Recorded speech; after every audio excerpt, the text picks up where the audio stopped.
All right, everybody. I'm going to start reading the Lisa memoir here from the beginning. I will be having my hard copy today when I go to Nashville and attend the Riley Keough um, book tour. Now, I hope to God that Priscilla didn't travel with her and that was a one-time thing because I surely don't want to see her. And I already told my wife, if Priscilla shows up, I'm going to be saying Rare Elvis Photos does not want you here, Priscilla. Rare Elvis Photos doesn't want you associated with Elvis Presley anymore. I'll get kicked out. But that's what I would do for you guys and what I would do for myself because I think it's sickening, sickening, sickening that she is any way smiling and laughing on stage about Lisa Marie when she's the source of all of Lisa Marie's sadness, abuse, and it tells it very plainly from Lisa's own voice. It's almost like she's making fun of Lisa, and I'm not too crazy about Riley being associated with that. I know that's her grandma, and she's got a right to have a relationship with her grandma, but it just seems like it's a sick kind of a thing. Here you are laughing, although she looked very weird and she was very anxious with her hands moving all over the place. But, laughing with her grandma, who, in a sense, was part of the abuser. She covered things up and allowed Michael to continue doing what he was doing. Maybe it was part of that lawsuit that she knew that the book was coming out and she had to have one chance to be on stage to try to deflect what Lisa wrote. All right, so let's go. In the years before she died, my mother, Lisa Marie Presley, began writing her memoir. Though she tried various approaches and sat for many book interviews, she couldn't figure out how to write about herself. She didn't find herself interesting, even though, of course, she was. She didn't like talking about herself. She was insecure. She wasn't sure what her value to the public was other than being Elvis's daughter. She was so wrecked with self-criticism that working on the book became incredibly difficult for her. I don't think she fundamentally understood how or why her story should be told, and yet she felt a burning desire to tell it. After she'd grown exceedingly frustrated, she said to me, "Pookie, I don't know how to write my book anymore. Can you write it with me?" "Of course I can," I said. The last 10 years of her life had been so brutally hard that she was only able to look back on everything through that lens. She felt that I could have a more holistic view of her life than she could, so I agreed to help her with it, not thinking much of the commitment, assuming that we would write it together over time. A month later, she died. Days and weeks and months of grief drifted by. Then I got the tapes of the memoir interviews she'd done. I was in my house, sitting on the couch. My daughter was sleeping. I was so afraid to hear my mother's voice. The physical connection we have to the voices of our loved ones is profound. I decided to lie on my bed because I know how heavy grief makes my body feel. I began listening to her speak. It was incredibly painful, but I couldn't stop. It was like she was in the room talking to me. I instantly felt like a child again, and I burst into tears. Makes me want to cry right now. My mommy, the tone of her voice. I was 8 years old again, riding in our car. Van Morrison's Brown Eyed Girl came on the radio, and my dad pulled over and made us all get out to dance on the side of the road. I thought of my mom's beautiful smile, her laugh. I thought of my dad trying to resuscitate her lifeless body when he found her. Then I was back in my car seat, watching my mom's face in the rearview mirror as she sang along to Aretha Franklin, our car barreling down the Pacific Coast Highway with the windows open.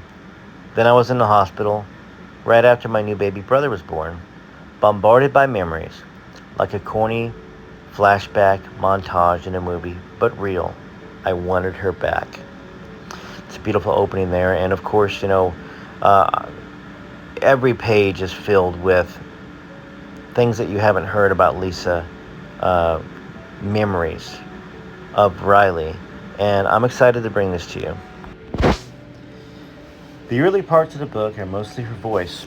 In the tapes, she speaks at length about her Graceland childhood, the death of her father, the dreadful aftermath, her relationship with her mother, her difficult teen years. She's frank and funny about my father, Danny Keough. She talks openly about her relationship with Michael Jackson. She's painfully candid about her later drug addiction and about the perils of fame. There are times, too, where it sounds like she wants to burn the world to the ground. Other times, she displays compassion and empathy, all facets of the woman who was my mother. Each of those strands, beautiful and broken, forged together in early trauma, crashing together at the end of her life. The tapes are raw, with all the starts and stops that people have when they speak. Wherever possible, I wrote it exactly as she said it. In other cases, I've edited my mother's words for clarity, or to get at what I know was the root of what she was trying to convey. What mattered most to me was the feeling like the end result sounded like her, that I could instantly recognize her in the pages, and I can. But there are things she doesn't talk about in the tapes, things she didn't get to, especially in the later part of her life. We saw each other 5 times a week throughout my life, and we lived together full time until I was 25. Where there are gaps in her story, I fill them in. The greatest strength for the aspect of this book was also one of my mother's biggest flaws. She was constitutionally incapable of hiding anything from me. I hope that in telling her story, my mother will resolve into a 3-dimensional character, into the woman we knew and loved so dearly. I've come to understand that her burning desire to tell her story was born of a need to both understand herself and be understood by others in full for the first time in her life. I aim not only to honor my mother, but to tell a human story in what I know is an extremely extraordinary circumstance. Everyone who ever met her experienced a forced passion, protection, loyalty, love, and a deep engagement with the spirit that was incredibly powerful. Whatever spiritual force that my grandfather possessed undoubtedly ran through my mother's veins. It's a good place to kind of talk about that. How similar Lisa was with Elvis, and how singularly different Priscilla, who has no blood of Elvis, is from Elvis and Lisa Marie. Lisa was completely her father, and I don't think she had much of her mother in her, which is good. And I think that really is why, in a way, Priscilla treated her the way she treated her and abandoned her and dropped her off at Scientology and allowed Michael Edwards to do what Michael Edwards did to her and kept Michael in the same house where it continued happening. You know, Priscilla defenders can defend as much as they want. You know, that, oh, Priscilla she was being abused too, or she didn't know what was going on. It was clear she knew what was going on multiple times. You know, and if it happens once, guess what? It's going to happen again. You know, it's not an accident. Riley continues, when you were with her, you could feel it. I'm aware that the recordings that my mother left are a gift. So often, that's all that's left of a loved one is a saved or resaved voicemail, a short video on a phone, some favorite photos. I take the privilege of these tapes very seriously. I wanted this book to be as intimate as all those hours that I spent listening to her, like the nights she'd spend in bed with us listening to the coyotes howl. And that's something I can't see Priscilla doing with Lisa when she was a little girl. She was too busy trying to be a famous model, famous singer. You know, I don't think she had that quality time with her, and that's sad. In his poem, Bensie Poplars, Felled 1879, Gerard Manley Hopkins writes of that set of chopped down trees. Aftercomers cannot guess the beauty bin. I want this book to make clear the beauty bin that was my mother. And here's where Lisa's tapes begin. I felt my father could change the weather. He was a god to me, a chosen human being. He had that thing where you could see his soul. If he was in a crappy mood, it was crappy outside. If it was storming, it was because he was about to go off. I believed back then that he could make it storm. Make him happy, make him laugh. That was my whole world. If I knew something was funny to him, I would do it as much as I could to get some mileage of it, or rather get some mileage out of it, to entertain him. When we'd leave Graceland, the fans would always shout, "Elvis, Elvis," in their southern accents. I mocked someone doing it once, and he fell out laughing, just died. He thought that was the funniest thing he'd ever heard. Another time, I was lying in my hamburger-shaped bed, a huge black and white fur bed that had steps leading up to it, and he was sitting next to me in a chair, and I looked at him and I said, "How much money do you have?" He fell out of the chair laughing. I couldn't figure out why that was so funny. I was super connected to him. Our closeness was a lot tighter than I have ever let on to anyone in the past. He loved me dearly and was totally devoted, 1,000% for me, as much as he could be. And that was in spite of everyone that was around him. He gave me as much of himself as he possibly could, more than he could give anybody else. And, that is a great little introduction to Lisa's experience of being loved by her daddy. That despite everybody being around him, he gave me as much of himself as he possibly could and more than he could give anybody else. I can't wait to share some of the heartwarming stories that I've kind of peeped ahead and seen in this book of Elvis and how he treated his little girl and the lengths that he went to. The lengths that he went to see his little girl, to talk to his little girl after Prissy took her away from Elvis. My wife actually said last night, why didn't Elvis have custody of Lisa? If Prissy didn't want Lisa around and looked at her the way we all think that she looked at her, with irritation and jealousy, well, the reason is because she couldn't get child support if Lisa was with Elvis.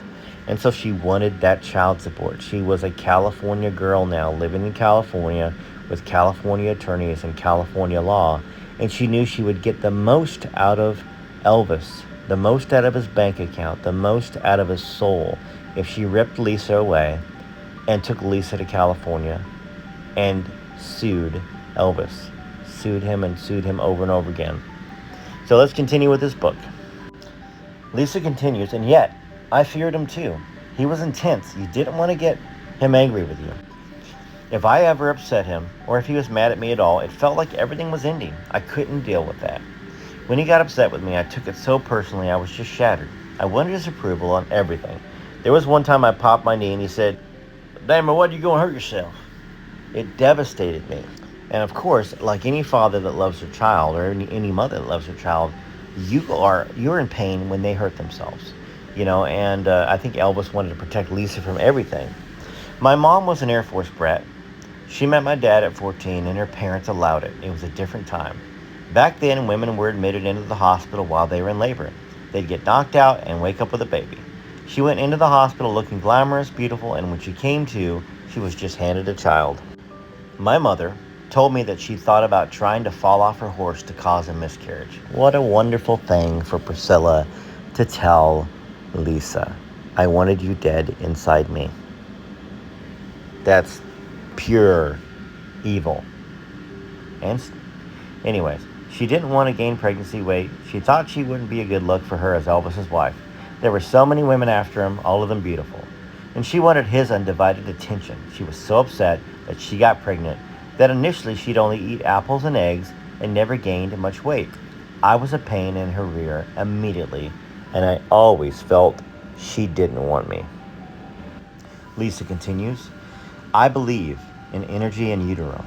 So maybe I already felt her vibe of trying to get rid of me. Eventually, she just kind of decided to keep me, but at the time, she didn't have great maternal instincts. That might be what's wrong with me. So, when you abuse your child like that, like Priscilla did by saying stuff like that, it's going to affect your child. It's going to affect them. It's going to affect them all the way through their adulthood. And when we talk about Priscilla thinking about falling off a horse or trying to fall off a horse, I think she actually did at one point in time and it just didn't work. She probably just gave up. What we do know, as we continue the reading of this book, and providing some background into it, is that her and Michael Edwards were pregnant. But you know what Priscilla did? She aborted the baby. She got rid of it. Now, I don't know what year it was. I'm going to have to pull that book out and read it at some point in time for y'all. But Priscilla didn't want children. And I don't know what happened with Marco Garibaldi, how Navarone got born. But maybe, I don't know. I don't really know. I have to read that story. But she obviously kept Navarone. I'm not saying it's that the world would be better off with a child with Michael Edwards and Priscilla. But it just shows Priscilla's just infatuation with herself. And when you have an infatuation with yourself, how can you love anybody else? How can you love Elvis? How can you love sweet little baby Lisa Marie? How can you love sweet young girl Lisa Marie? How can you protect them if you don't care about them because you only love yourself? And you're a narcissist, which she seems to be, and that's what the opinion of Rare Photos is of Priscilla. All right, let's continue with the book. Now we go back to Riley reminiscing about her mom, Lisa. When I was little, I would often watch my mother do her makeup. There were two sinks in her bathroom, and in between them, a huge vanity. My mother had more makeup than any little girl could dream of. Mac and Kevin a coin, drawers and drawers of brushes and lip pencils, eyeshadows, and the most famous of MAC lip colors, Spice. She would line her lips, the Cupid's bow she loved, and that we all inherited from her father, looking into a small mirror on the vanity. And I thought they were perfect. To me, she was the most beautiful woman in the world. I looked at her and said, "How old are you?" It was the first time her age had ever been something I'd considered. She laughed and said, "I'm 28. How young that was. My mom fundamentally felt she was broken, unlovable, not beautiful. There was a profound sense of unworthiness in her, and I could never really figure out why. I spent my whole life trying to work out the answer. My mother was an incredibly complicated person and deeply misunderstood. In my family, there's a long history of young girls becoming mothers. My great-grandmother, my grandmother, and my mother all had their first babies young, when they were just babies themselves. As I got older, I remember wishing that I could have been my mother's mother and my grandmother's mother. I began to recognize what all of the young mothers were missing. And that shows Riley's character. She probably is one of the people that sees the goodness over the badness in people. She's been told a story all of her life by Prissy, and she's seen her mother. And I think that the thing is, in order to get Prissy out of her life, that would mean that she would cut a part of Lisa out of her life too. There's a trauma bond. It's my opinion, of course. I'm not a professional, but I think there's a bit of a trauma bond there as well. Now Lisa continues telling her story. I've been told that mine was a sweet birth story. My dad was very nervous. Everyone was. They had lots of dress rehearsals, trying to find the quickest route to the hospital. They had done a few test runs and everything was fine. Then Jerry Schilling, one of my dad's oldest friends who was driving, almost went to the wrong hospital. Then I was born. My mom wanted to look good for my dad, so she decided to put on false eyelashes before he came in to see us. But she was still so drugged out that she actually glued them to the mirror instead of her eyelids. After that, there was a press conference. My mom and dad walked out of the hospital, did their wave. Everyone was taking pictures. So the press was always there, right out of the gate from the day I was born. Then they took me home to Graceland. Graceland was built in 1939 by a doctor and his wife, Tom and Ruth Moore. The land had been gifted to the family by the wife's Aunt Grace, so they named it after her. Elvis liked the name, so much that he kept it when, in 1957, he paid $102,000 for that 10,000 square foot house and its 14 acres. This is obviously Riley's writing. Back then, the area was still country. There was nothing out there 5 miles south of Memphis. Graceland wasn't even part of the city itself until 1969. In May of 57, Elvis's mom, Gladys, Dad, Vernon, and grandmother, Minnie Mae, moved in. Elvis came a little later on June 26, 57, because there'd been renovations to do, and he was off filming Jailhouse Rock. After Elvis's return from his stint in the Army, others came to live there. That included Charlie Hodge and Joe Esposito of the so-called Memphis Mafia. Elvis's entourage, who were with him at Graceland from sunrise to sunset. Now, of course, we know other people lived there as well, like Larry Geller stayed there for a while. So did Jerry Schilling. He had a room downstairs. And, of course, Billy, which I, once again, painted out of here. And, obviously, Billy's not part of the Memphis Mafia, but it's Elvis's cousin. And, he lived there, Billy Smith. All right, so Elvis's grandmother's room was upstairs. Elvis and Priscilla built a nursery upstairs in 67 when Priscilla became pregnant. That's where my mom's room was. Compared to mansions now, Graceland doesn't seem like much of one. Visitors are often struck by how small it is. But when Elvis bought it, it was not only a mansion, but represented so much more than mere size and acreage. Until 53, the Presley family had lived in humble circumstances. Graceland was the physical manifestation of the most incredible American dream come to life. Elvis had been a small-town boy in a small-town family, mired in poverty, but he made it beyond this by becoming big, so miraculously big, becoming a godlike figure, the biggest star on the planet. Yet he remained a southern boy who simply got to buy his beloved mama a big old house. He was determined to make his new home an opulent place, and what do you do when you're from the South is you move your entire family into the house. The aunties, the cousins, everyone. Well, that's where I'm going to leave off for right now, but keep tuning in. Keep looking at the playlist. Just click on Rare Elvis Photos. You'll see the playlist for the different book readings that I do. And keep leaving comments, continuing to defend Elvis, defend Lisa, and defend yourself. The rights that we have as fans.